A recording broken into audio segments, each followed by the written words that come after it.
एक जहाज समुद्र में सफर कर रहा है। इनके पास सब कुछ बढ़िया है। जो कैप्टन है वो बहुत अनुभवी है, जहाज बहुत मजबूत है, नक्शा है इनके पास, कंपास बिल्कुल सही चल रही है और मौसम भी बिल्कुल ठीक है।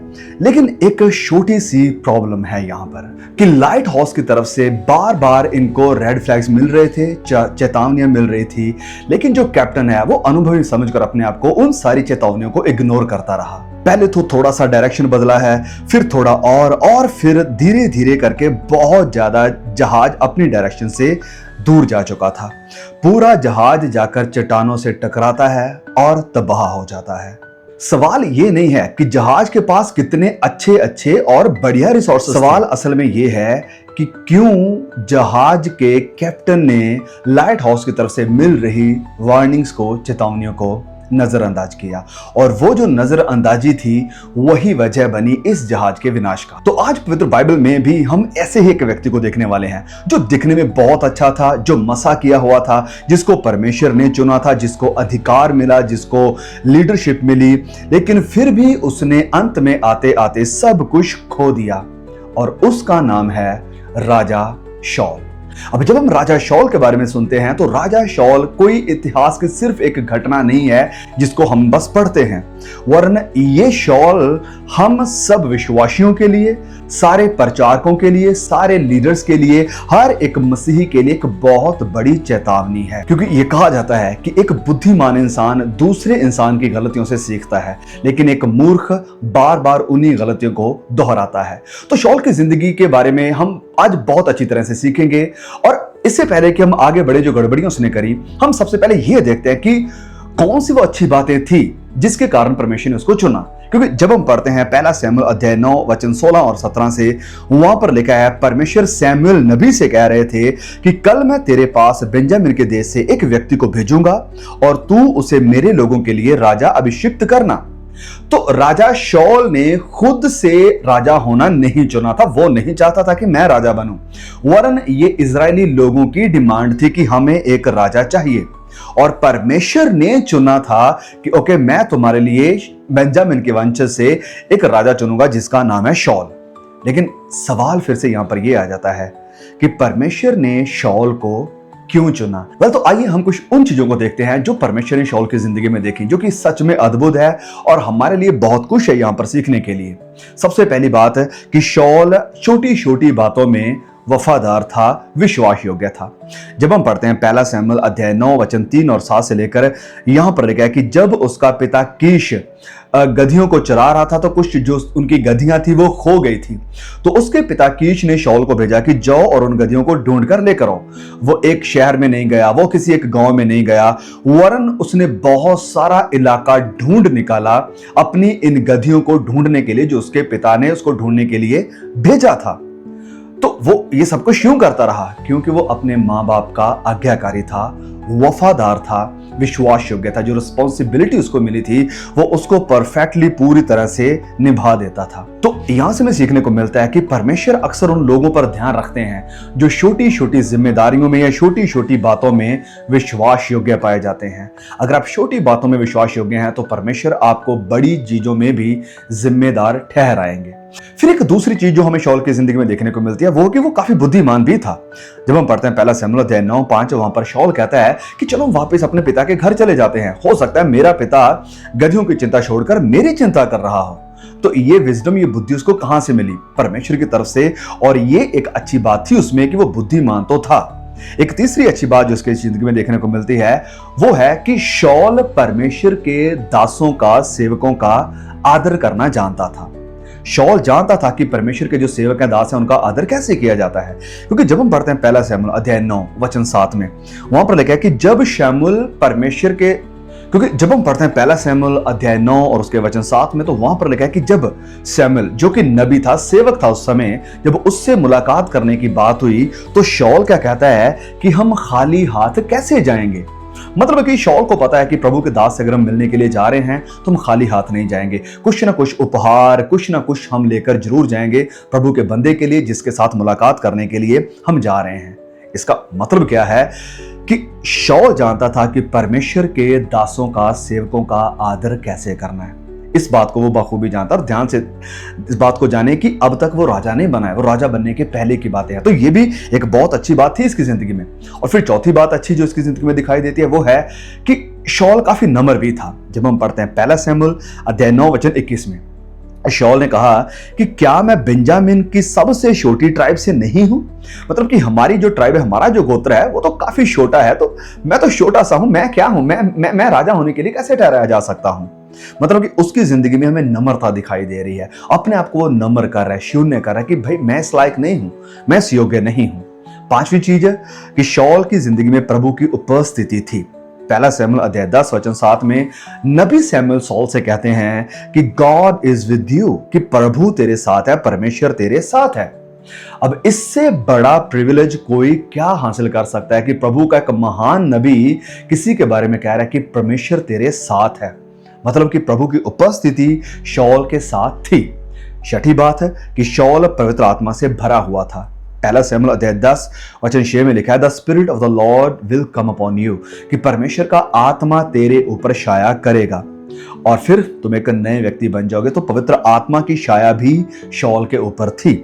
और फिर सातवीं एक बड़ी अच्छी बात है जो कि मुझे बहुत अच्छी लगती है शॉल की जिंदगी से, वो है पहला शमूएल अध्याय 10 वचन 16 में कि राजा बनने के बाद भी शॉल ने अपने चाचा को नहीं बताया कि उसे राजा मसा कर दिया गया है। वो शो ऑफ बिल्कुल नहीं कर रहा है, चुपचाप है, आराम से, कोई जाकर हल्ला नहीं मचा रहा है कि देखो मुझे राजा बना दिया गया है। तो कहने का क्या मतलब कि वो बोस्टिंग नहीं कर रहा है, फख्र नहीं कर रहा है, घमंड नहीं कर रहा है कि देखो अब मैं कुछ बन गया हूं। और फिर आठवीं बात है, और ये भी बड़ी अद्भुत है, कि वो जो आज संसार जिसके पीछे भाग रहा है फेम के चक्कर में कि मुझे मशहूर हो जाना है, राजा शॉल इस फेम से, मशहूरी से भी दूर भाग रहा था।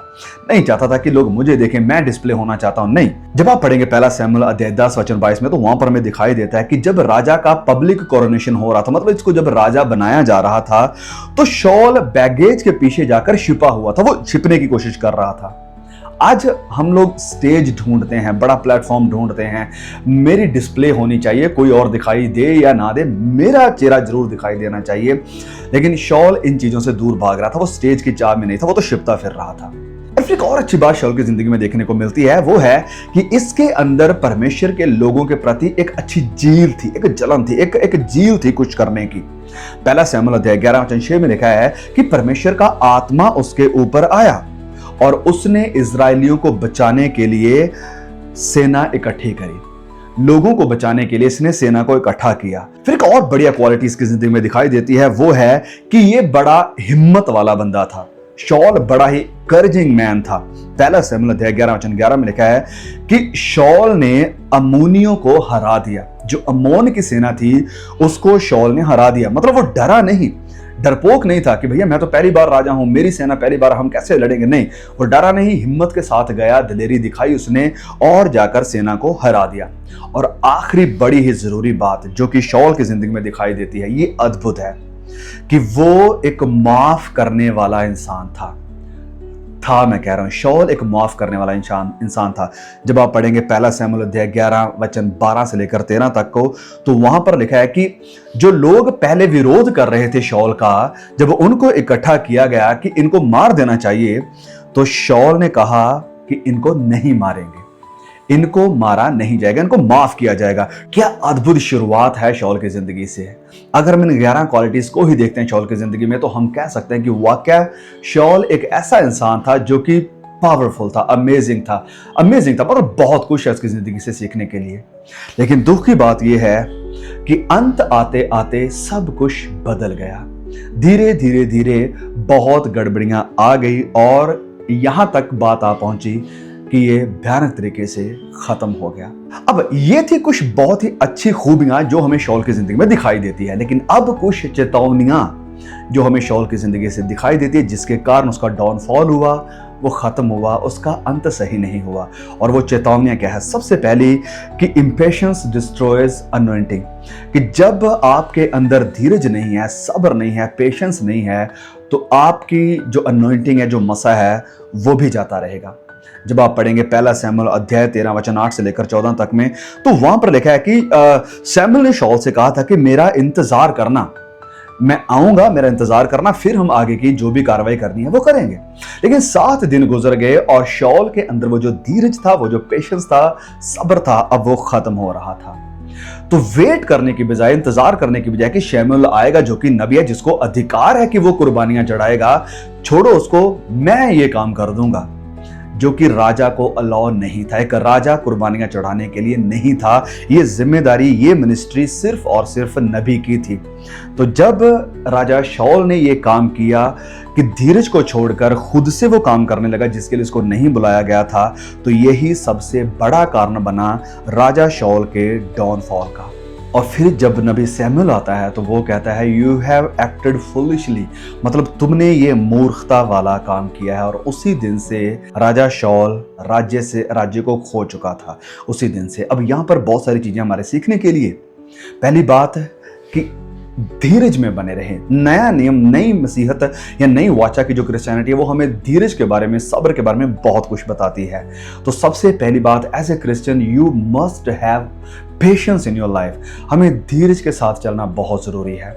फिर दूसरी चीज है कि हर वो मिनिस्ट्री जिसमें हम अपना पैर घुसाने की कोशिश कर रहे हैं, हो सकता है वो आपकी नहीं है।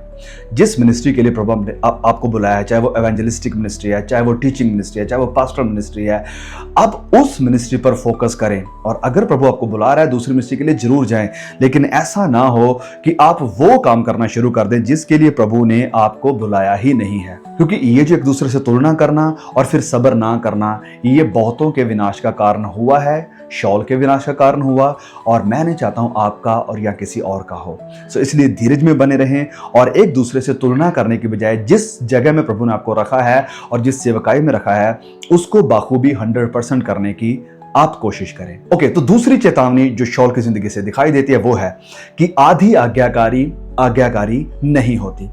हम पूरी तरह से जानते हैं, पहला शमूएल अध्याय 15 में जो परमेश्वर ने आज्ञा दी थी कि जाना और जितने भी अमालेकी हैं उनको पूरी तरह से खत्म कर देना, कुछ भी छोड़ना नहीं है। ये परमेश्वर की एक क्लियर कट कमांड थी राजा शाऊल के लिए कि जा और ऐसा ही करना। लेकिन इसकी बजाय शाऊल ने क्या किया?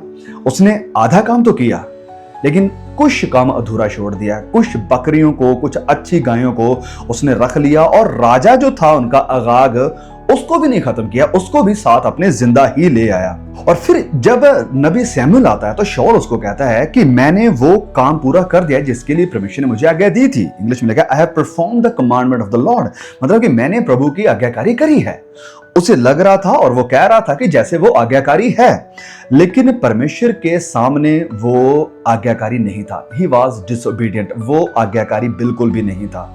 क्योंकि परमेश्वर पूरा समर्पण मांगता है, परमेश्वर पूरी आज्ञाकारी मांगता है जब वो मुझे और आपको बुलाता है। लेकिन शाऊल ने पूरी आज्ञाकारी नहीं करी, फिर से उसने अधूरा काम किया। सो हमें धीरे धीरे डाउनफॉल उसका दिखाई दे रहा है, छोटी छोटी चीजों में वो गिरता हुआ दिखाई दे रहा है। और ये एक बार नहीं हुआ, ये लगातार फिर होता रहा। और फिर तीसरी चेतावनी जो हमें शाऊल की जिंदगी से दिखाई देती है, और इसको भी बड़े ध्यान से हमें समझने की जरूरत है, वो है जस्टिफाइंग सिन, कि अपने पाप को जस्टिफाई करना, इसको साबित करना कि मैंने तो कुछ गलत किया ही नहीं है। जब आप पढ़ेंगे पहला शमूएल अध्याय 15 वचन 15 और 21 को, तो वहां पर हमें एक बात दिखाई देती है। शाऊल कहता है कि मैंने नहीं किया, वो तो लोगों ने छोड़ा, जो मेरे साथ सेना गई थी, जो लोग गए थे, उन्होंने छोड़ा, उन्होंने नहीं मारा, उन्होंने रख लिया है अपने लिए। तो एक असल लीडर जो है उसकी पहचान ये नहीं है कि वो कभी गलती नहीं करता। ऐसा नहीं है कि अच्छा लीडर कभी गलती नहीं करता। एक अच्छे और सच्चे और प्रभु के ईमानदार और एक नम्र लीडर की पहचान यह है कि अगर वो गलती करेगा भी, गलती वो करेगा, पर वो उसको मानता जरूर है। वो इसको जस्टिफाई नहीं करता, वो किसी दूसरे पर दोष नहीं लगाता, वो दूसरे पर अपना ब्लेम नहीं लगाएगा, या वो इसको सही साबित करने की कोशिश नहीं करेगा। वो मानेगा कि हाँ भैया मुझसे गलती हुई है, ये गलत था, मैंने ये किया। लेकिन असल प्रभु का दास ऐसा नहीं करता। वो मानता है कि यस मैंने पाप किया है। यहाँ पर जो राजा शाऊल है ये ब्लेम लगा रहा है लोगों पर कि लोगों ने ये कर दिया था, मैंने नहीं किया, माना नहीं। दूसरी तरफ हमें दाऊद दिखाई देता है जो खुद कहता है कि आई हैव सिन्ड, मतलब मैंने पाप किया है परमेश्वर के खिलाफ। और यही दोनों में सबसे बड़ा अंतर था। यही वो वजह थी कि जिसके कारण शॉल को रिजेक्ट कर दिया गया और दौद को एक्सेप्ट कर दिया गया, क्योंकि दौद मानने को तैयार था लेकिन शॉल मानने को तैयार नहीं था। अब मैं इससे पहले कि आगे बढ़ूं, मेरे और आपके लिए यहाँ पर सवाल है, आप कौन सी कैटेगरी में हैं? जब आपसे पाप होता है, जब आपसे गलती होती है, जब आपसे अपराध होता है, तो क्या आप उसको जस्टिफाई करने की कोशिश करते हैं कि हालातों के कारण हो गया, मेरे हस्बैंड के, पत्नी के, बच्चों के, या फिर किसी मेरे पड़ोसी की वजह से ये मुझसे गलती हुई, पाप हुआ? या फिर आप मानेंगे दौद की तरह पूरा का पूरा और कहेंगे कि इट्स माई फॉल्ट, ये मेरा गुनाह है, ये मेरी गलती है जो मैंने करी है? ओके, तो नाउ चौथी चेतावनी जो हमें शॉल की जिंदगी से दिखाई दे रही है वो है द फियर ऑफ मैन, मतलब मनुष्यों का डर, लोगों को डर जिसे कहा जाता है। जब आप पढ़ेंगे पहला शमूएल अध्याय 15 और उसके वचन 24 में, वहां पर शॉल मान तो रहा है कि हाँ ठीक है भैया, मुझसे गलती हो गई, पर पता वो गलती क्यों हुई? क्योंकि मुझे लोगों का डर था और मैंने इस कारण लोगों की आवाज को माना, लोगों की बात को सुना, मुझे लोगों का डर था। ये एक बड़ी दिक्कत है, यही सबसे बड़ी जड़ थी, द फियर ऑफ पीपल, मतलब लोगों का डर। जो इंसान लोगों की आवाज से चलने लगता है वो कभी भी परमेश्वर की आवाज को सुन नहीं सकता। जब आप नए नियम में आते हैं, नए नियम की क्रिश्चियनिटी की शुरुआत हो रही होती है, पतरस और यूहन्ना बाकी लोग जब प्रचार कर रहे हैं, तो उस समय के जो धार्मिक अगुए थे उनको कहते हैं कि तुम यीशु के नाम से प्रचार बिल्कुल ना करना। लेकिन वो कहते हैं कि आप ही बताइए हमें कि क्या ये बात अच्छी लगती है कि हम परमेश्वर की बात को ठुकराकर मनुष्यों की बातों को मानना शुरू करें? तो जो इंसान मनुष्यों से डरता है, मनुष्यों की प्रशंसा से डरता है कि कहीं ये चली ना जाए, लोगों के इनविटेशन से डरता है कि कहीं ये चले ना जाए, जिसको ये परवाह रहती है कि लोग मेरे बारे में क्या कहेंगे, लोग मेरे बारे में क्या सोचेंगे, ओके उनके बारे में उनका व्यू मेरे बारे में क्या रहेगा, या लोग मुझे कहेंगे कि यार ये बंदा गलत है, ये गड़बड़ है। अगर आप लोगों की डर के कारण सच्चाई को दबा देंगे, परमेश्वर की आज्ञाकारी नहीं करेंगे, वचन का सही प्रचार नहीं कर रहे हैं, तो आप शॉल के रास्ते पर चल रहे हैं। क्योंकि मनुष्य का डर आपको एक गलत और खतरनाक और अंत में विनाश के रास्ते पर ले आएगा, और ये शॉल की जिंदगी में हमें दिखाई दे रहा है।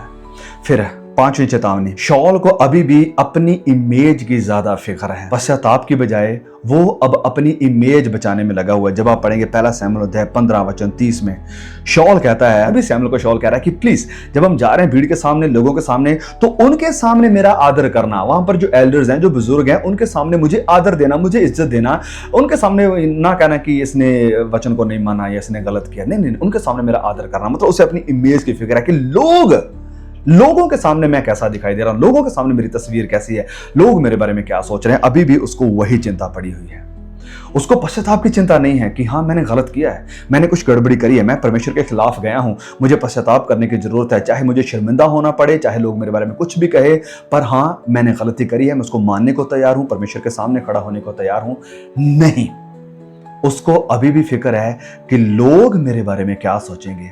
इस कारण वो नबी शमूएल से कह रहा है कि प्लीज जब हम लोगों के सामने जा रहे हैं तो ऐसा करना कि उनके सामने तो मेरा आदर करना, उनके सामने मेरे बारे में अच्छी बातें ही कहना, ये ना कहना कि मैंने क्या गलत किया है। और आत्मिक गिरावट का ये सबसे बड़ा कारण है, सबसे बड़ा, कि जब आप सीक्रेट में पूरे गंदे हैं, आपके विचारों में गंदे हैं, घमंड है, पाप है, बुरी इच्छाएं हैं, व्यभिचार है, पोर्नोग्राफी है, या और गलत तरह के पाप है, पैसे का लोभ है, भीड़ का लोभ है, मन ही मन आप चाहते हैं कि लोग बस आपका आदर करें, आपके पास बहुत कुछ हो, जो संसार जिसके पीछे भाग रहा है, लेकिन लोगों के सामने आपकी तस्वीर, आपकी इमेज ऐसी है कि आपके जैसा तो कोई आत्मिक बंदा है ही नहीं, आपके जैसा कोई तो नम्र इंसान दुनिया में है ही नहीं, आपके जैसा प्रभु का भय मानने वाला दुनिया में है ही नहीं। ये सबसे बड़ी गड़बड़ी है, ये सबसे बड़ी दिक्कत आती है आत्मिक डाउनफॉल में, जो कि यहां पर शॉल की जिंदगी में हमें दिखाई दे रही है। तो इसके बाद फिर और शॉल का डाउनफॉल धीरे धीरे हमें दिखाई देता है कि जब वो परमेश्वर से और उस सेवकाई से जिसके लिए परमेश्वर ने उसको चुना था, उससे नीचे जाता है। वचन में फिर जब आप आगे पढ़ेंगे अध्याय 18 वचन 9 और 11 में, पहला शमूएल 18 9 और 11 में, वहां पर लिखा है कि परमेश्वर का आत्मा उसके छोड़कर चला गया था, परमेश्वर के आत्मा ने उसको छोड़ दिया था। अब उसकी जगह जलसी ने ले ली थी, अब उसके अंदर जलसी आ गई थी, जलन पैदा होने लगी थी। वो दाऊद को मारने की कोशिश कर रहा है, और फिर वो सिर्फ डेविड को मारने की कोशिश ही नहीं कर रहा है, वरन वो अपने बेटे जोनाथन को प्रमोट कर रहा है, यानी नेपोटिज्म, जो कि आज भी बहुत सारी कलीसियाओं में हमें देखने को मिल रहा है। वो अपने बेटे को प्रमोट कर रहा है, जो जानते हुए भी कि परमेश्वर ने तो दाऊद को चुना है, ये जबरदस्ती अपने बेटे को सामने ला रहा है, अपने बेटे को प्रमोट कर रहा है कि शायद मेरा बेटा ही मेरे बाद राजा बनेगा। लेकिन नहीं, ये परमेश्वर का प्लान है, ये परमेश्वर की योजना है, ये उसकी सेवा है और वो ठहराता है जिसको ठहराता है। आप जबरदस्ती नेपोटिज्म के द्वारा उस सेवा को पूरा नहीं कर सकते जो परमेश्वर ने रखी है। फिर यही नहीं, तंत्र मंत्र करने वालों के पास जा रहा है, एक ऐसा बंदा जो आत्मा से भरा हुआ, ऐसा बंदा जिसके ऊपर पवित्र आत्मा उतर रहा था, ऐसा बंदा जिसको परमेश्वर ने मसा किया था, ऐसा बंदा जिसके साथ परमेश्वर खुद चल रहा था, अब ये जादूगरों के पास जा रहा है।